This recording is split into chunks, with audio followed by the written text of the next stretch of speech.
మొదటగా ఈ వీడియోలో మనం భగవద్గీత అధ్యాయము 11 శ్లోకము 28ను పరిశీలిద్దాం. ఇది విశ్వరూప సందర్శన యోగములోనిది.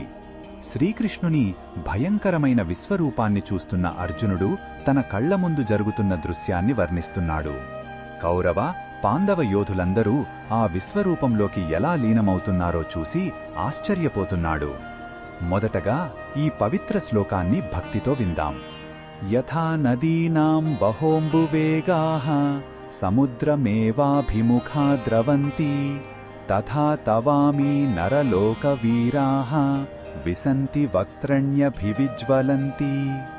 ఈ శ్లోకం అర్థమేమిటంటే, అర్జునుడు శ్రీకృష్ణునితో ఇలా అంటున్నాడు: ఓ ప్రభూ, ఎలాగైతే నదుల యొక్క ఎన్నో ప్రవాహాలు సహజంగా వేగంగా ప్రవహిస్తూ సముద్రం వైపే వెళ్లి అందులో కలిసిపోతాయో, అదేవిధంగా ఈ మానవలోకంలోని వీరులందరూ మండుతున్న నీ భయంకరమైన ముఖాలలోకి ప్రవేశిస్తున్నారు.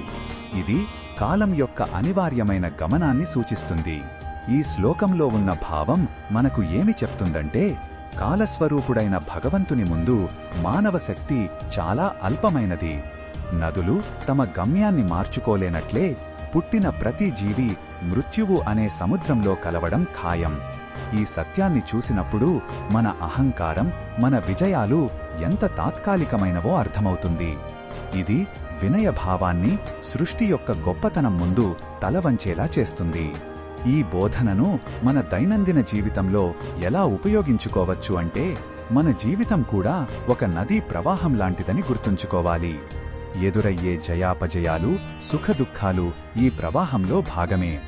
ఫలితం గురించి ఎక్కువగా ఆందోళన చెందకుండా మన కర్తవ్యాన్ని మనం శ్రద్ధగా నిర్వర్తించాలి. మన నియంత్రణలో లేని విషయాలను అంగీకరించి మన చేతిలో ఉన్న పనిపై దృష్టి పెట్టడం నేర్చుకోవాలి. మరిన్ని భగవద్గీత శ్లోకాల అర్థాన్ని తెలుసుకోవాలంటే మా తదుపరి వీడియోలను తప్పకుండా చూడండి.